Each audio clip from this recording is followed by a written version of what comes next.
અંકલેશ્વર આજ રોજ GCERT ગાંધીનગર અને જિલ્લા શિક્ષણ અને તાલીમ ભવન ભરૂચ પ્રેરિત બ્લોક રિસોર્ચ સેન્ટર અંકલેશ્વર આયોજિત બ્લોક કક્ષાનું બાળ વૈજ્ઞાનિક પ્રદર્શન 2025 નાલંદા વિદ્યાલયના પટાંગણમાં તારીખ 20/11/2025ને ગુરુવારના રોજ સવારે 9 વાગ્યાથી 17 વાગ્યા દરમિયાન યોજવામાં આવ્યું।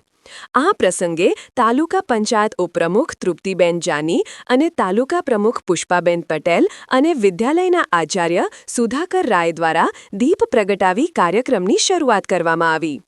આ બાળ વૈજ્ઞાનિક પ્રદર્શનમાં તાલુકાની વિવિધ 45 જેટલા પ્રાથમિક શાળાના અને 90 જેટલા બાળ વૈજ્ઞાનિકો ગણિત, વિજ્ઞાન અને પર્યાવરણ વિષયને લગતી કૃતિ, મોડેલ રજૂ કર્યા। આ બાળ વૈજ્ઞાનિકોમાં વૈજ્ઞાનિક દ્રષ્ટિકોણ કેળવાય અને ગણિત અને વિજ્ઞાન જેવા કઠિન વિષયોને કૃતિ મોડેલના માધ્યમથી સમજે તે આ બાળ વૈજ્ઞાનિક પ્રદર્શનનો મુખ્ય હેતુ છે।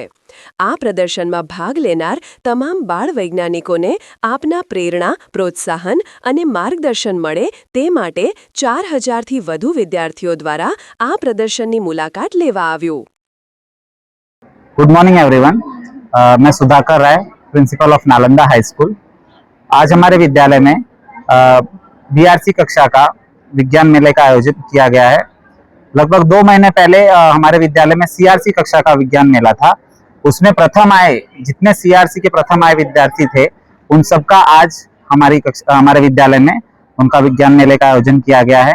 इस विज्ञान मेले में 45 स्कूल के लगभग 45 प्रोजेक्ट यहाँ पे प्रस्तुत किए गए हैं, जिसमें 45 शिक्षक और 90 विद्यार्थियों ने भाग लिया है।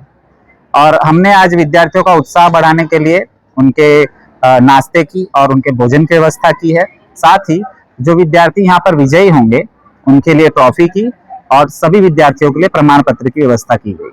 Thank you.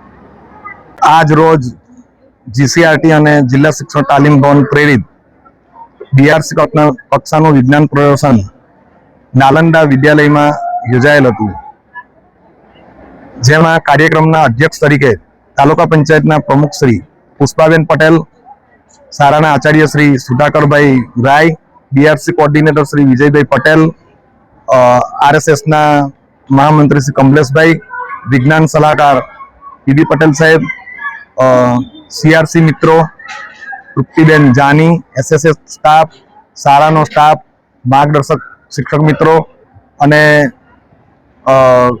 માર્ગદર્શક બાળ વૈજ્ઞાનિક વિદ્યાર્થીઓએ ભાગ લઈ આ પ્રદર્શનમાં પોતાનું કૌશલ્ય રજૂ કરેલ છે। આ કાર્યક્રમની અંદર કુલ 45 જેટલી કૃતિઓ રજૂ કરવામાં આવેલી છે।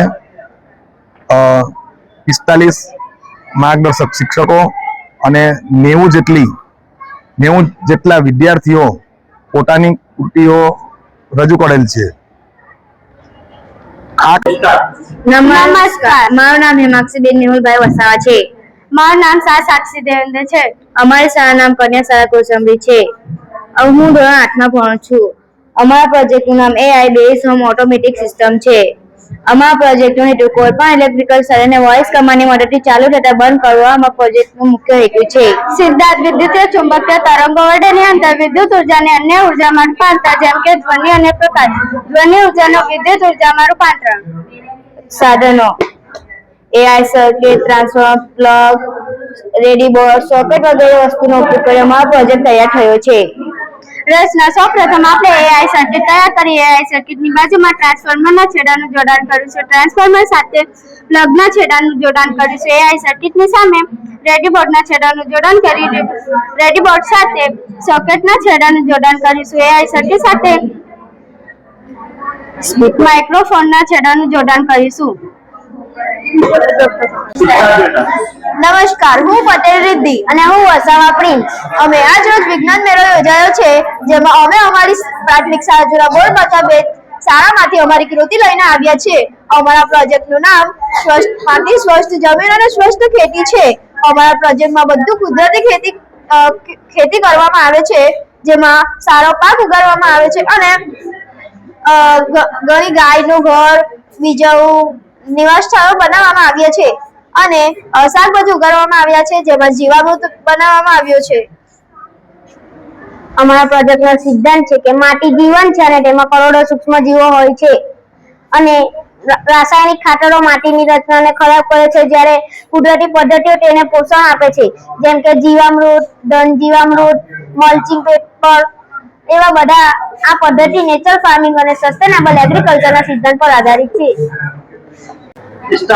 નમસ્તે, હું પટેલ ઋત્વિજ અને આ મારી મિત્ર પટેલ પૂર્વા છે. અમે બંને લાયન્સ સ્કૂલના વિદ્યાર્થીઓ છે. વિકસતી નવીન ટેકનોલોજી અંતર્ગત અમે સોલાર સ્ટીલ પ્રોજેક્ટ આપ સમક્ષ રજૂ કર્યો છે.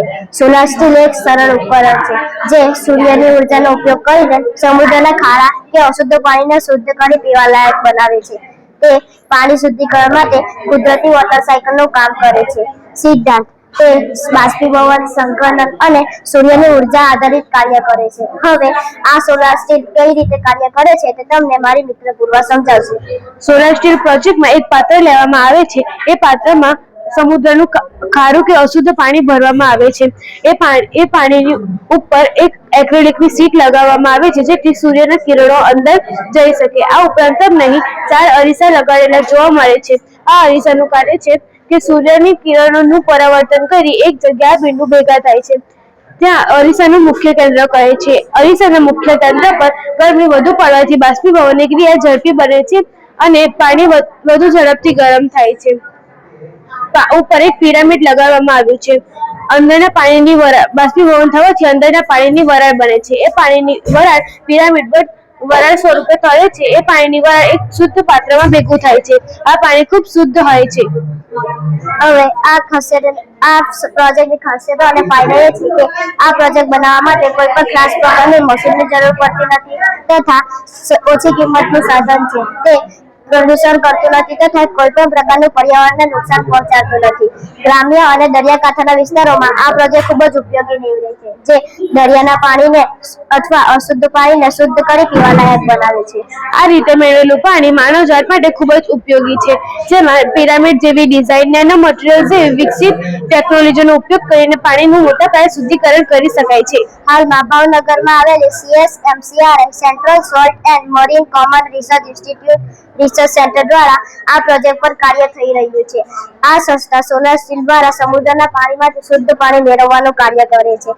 આ પ્રક્રિયાને તળિયે મીઠું અને અન્ય ખનિજો જેમ કે કેલ્શિયમ, પોટેશિયમ, મેગ્નેશિયમ, લિથિયમ અને બ્રોમિન વગેરે મળે છે, જેનો ઉપયોગ દવાઓ બનાવવામાં, ખાતર બનાવવામાં અને સિમેન્ટ ઉદ્યોગમાં વપરાય છે અને લિથિયમનો ઉપયોગ બેટરી બનાવવા માટે પણ થાય છે. આ સંસ્થા દ્વારા ફક્ત પીવાનું પાણી જ નહીં પરંતુ અશુદ્ધિઓને પણ સારી સંપત્તિમાં ફેરવી શકાય છે. આ પાણીનો ઉપયોગ ઘરકામ, અન્ય પ્રવૃત્તિઓ તથા પશુઓના પીવા માટે પણ ઉપયોગી છે. Thank you.